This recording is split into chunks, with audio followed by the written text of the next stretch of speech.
All right. Let's take a real quick, deep breath. Just got done watching the Suns and Bucks game. I don't want to talk about it. Should get me lit. I just got done fixing my table because I kicked the shit out of it. That's why I'm a little bit late. I wanted to start this live stream a bit earlier, but nonetheless, man, let's get back to boxing. I need some therapeutic. I need a therapeutic situation right now because blood is boiling. So we're starting off another new series. Two different series now that I've created. One being You Decide, where we talk about all-time greats. And I leave out some facts and we discuss rather this particular fighter or that particular fighter is an all-time great in their respective division, or perhaps an all-time great. And then the second series that I've created, which will be this one, which will be fantasy fights. So to kick it off, I wanted to start it off with a very difficult fantasy fight, in my opinion. Julio Cesar Chavez versus Roberto Duran. I actually got an email with this suggestion from one of my subscribers.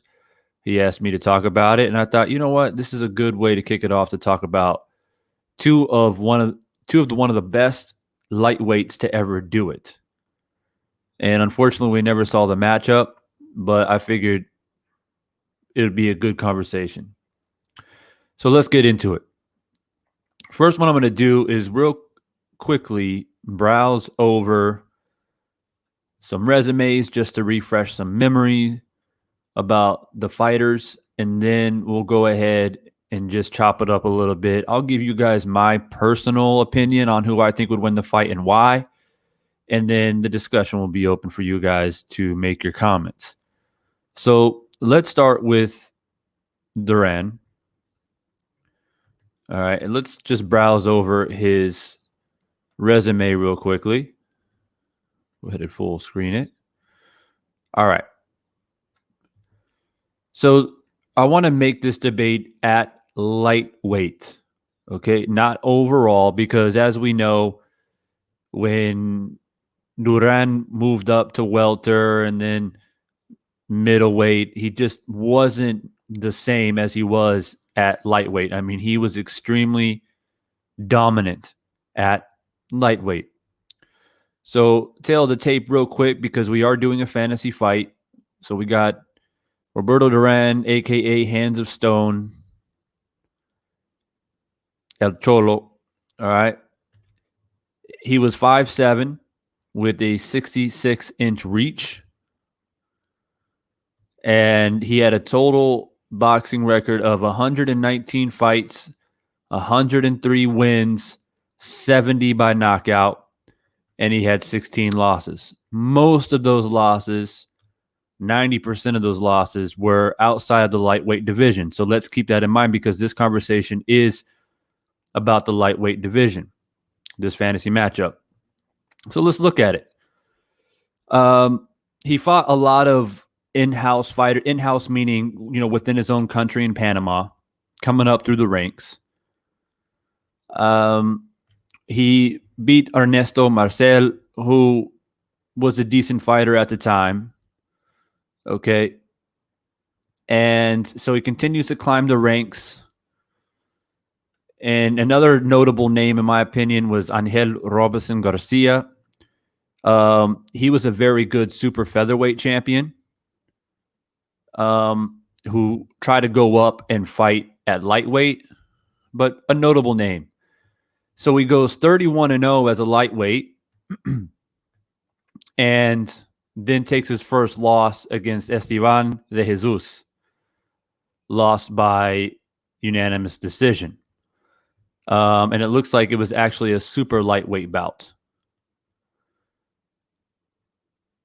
All right, so he actually won the title when he went 29-0 against Ken Buchanan.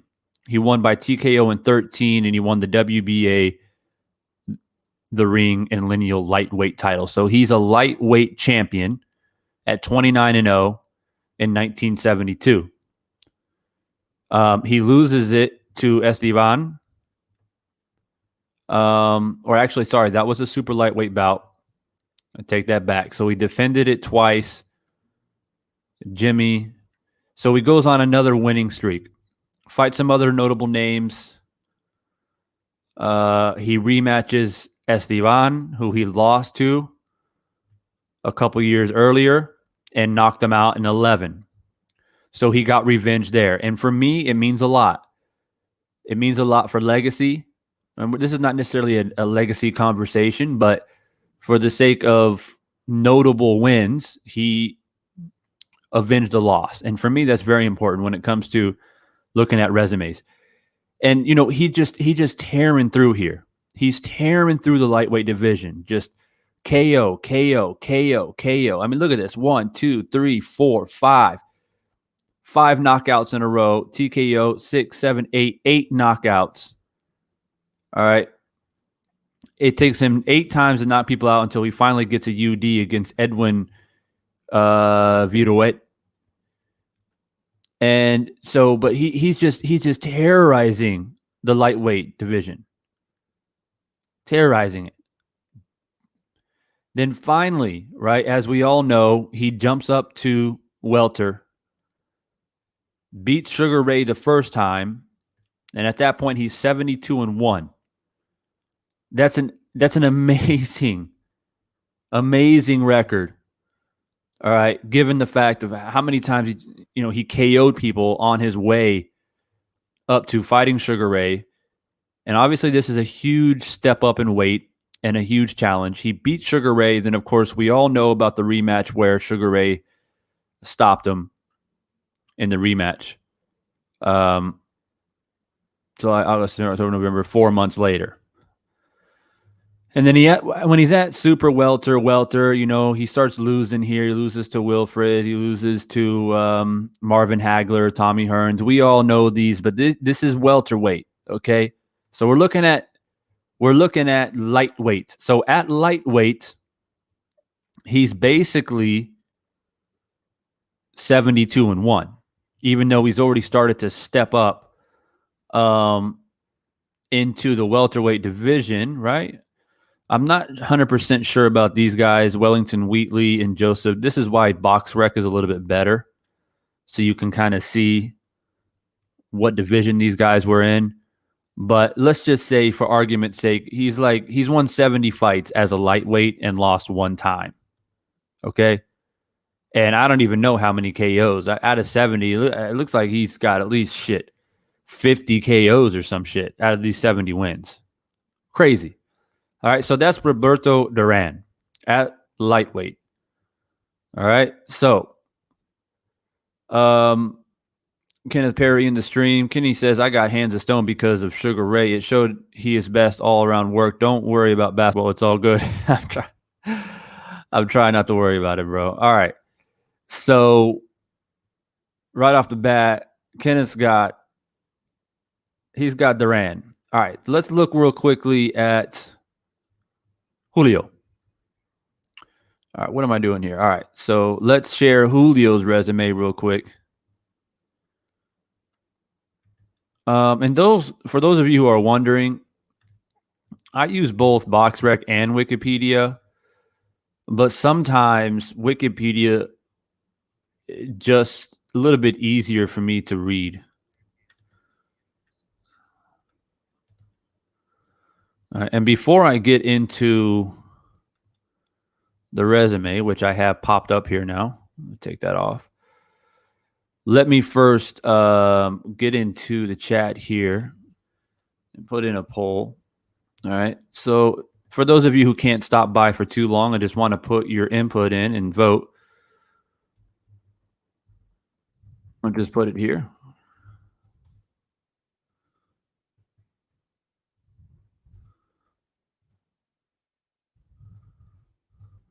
All right, nice and easy. All right, so let's look at Julio Cesar Chavez. Lightweight, once again, guys, all right? Now, for those of you guys don't know, I mean, Julio's resume is also extremely impressive. And he even started even lower than what Duran did. He was at super feather.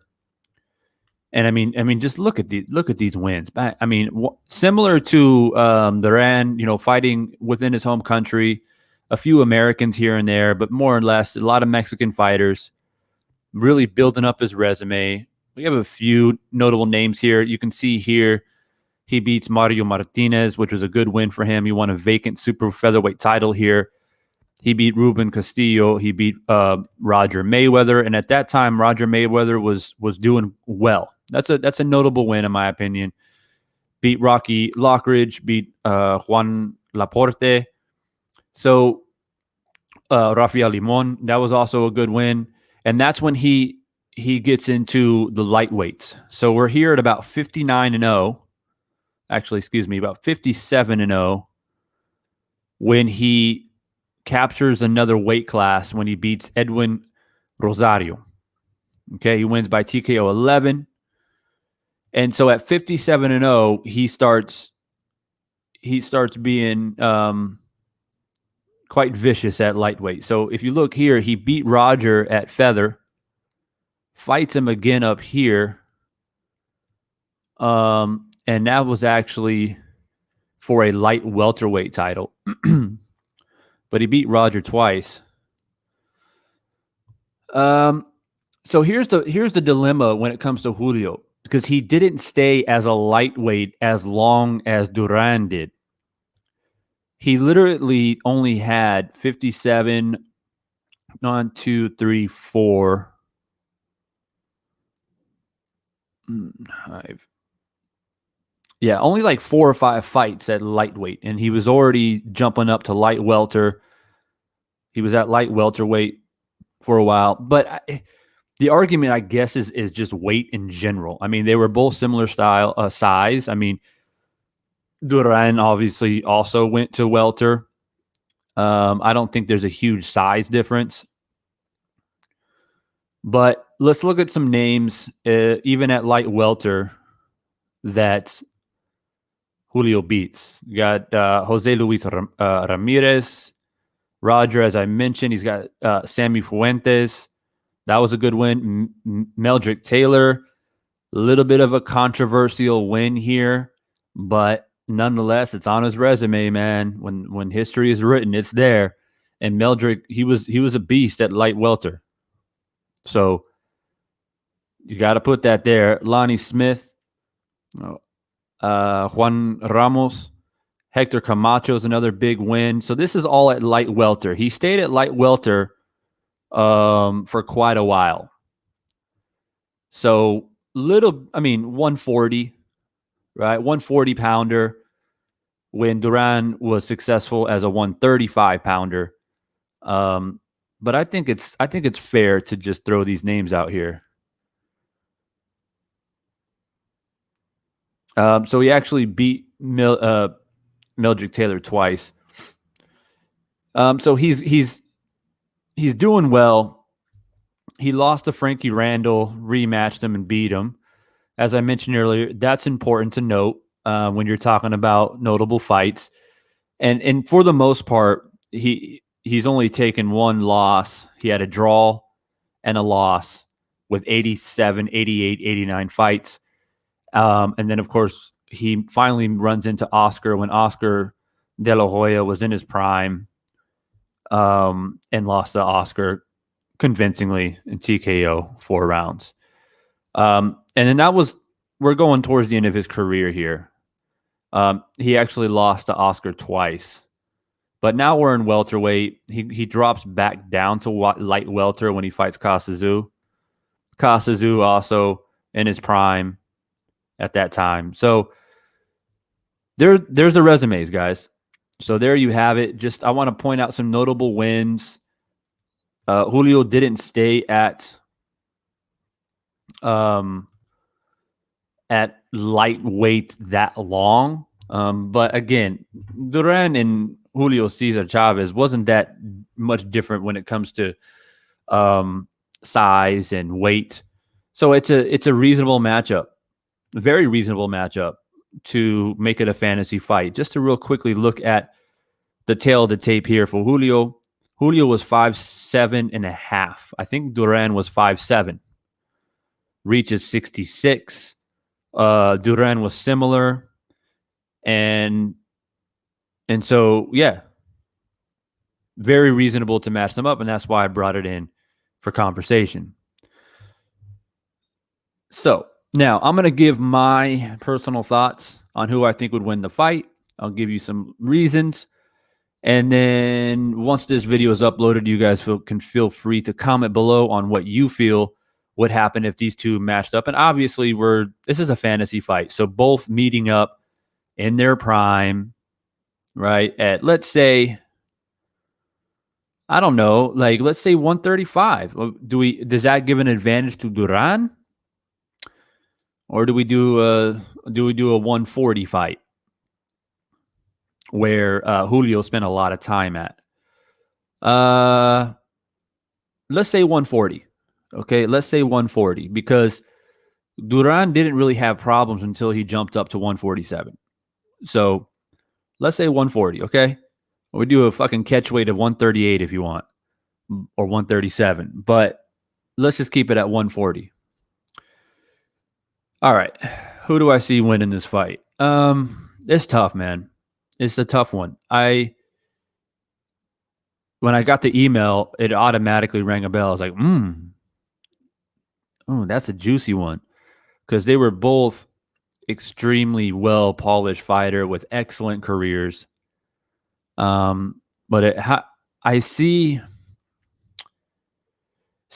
Duran has the advantage of power.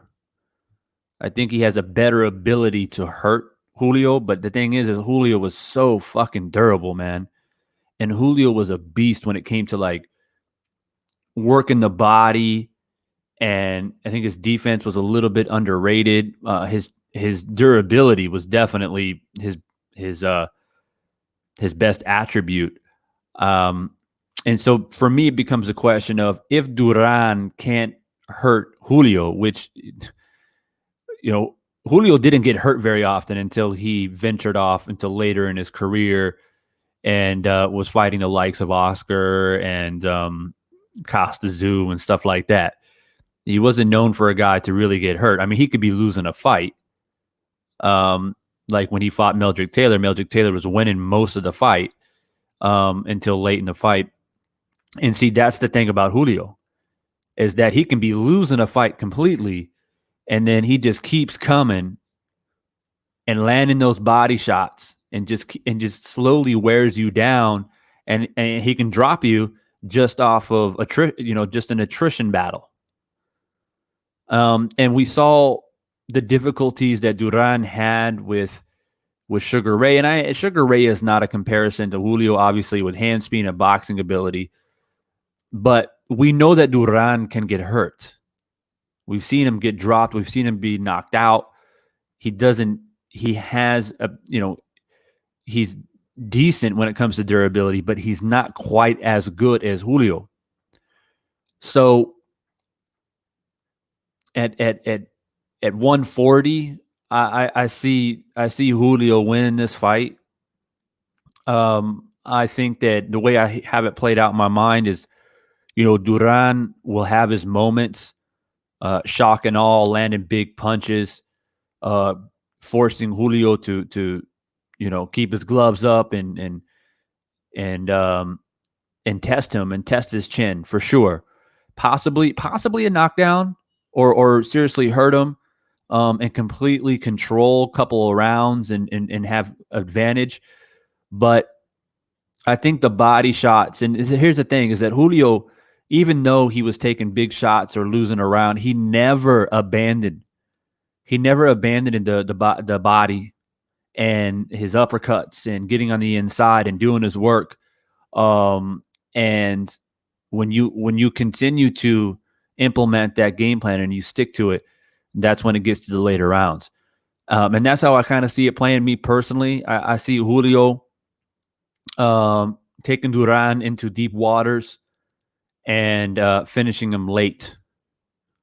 I don't know, probably like like a 10, maybe 11 TKO, something like that. And although Julio doesn't have the punching power per se compared to the Hands of Stone, but like I said, it's attrition, man. And he did have enough power to hurt people once he was able to do his work on the inside. He did have 86 KOs out of 107 wins. So that's nothing to sneeze at.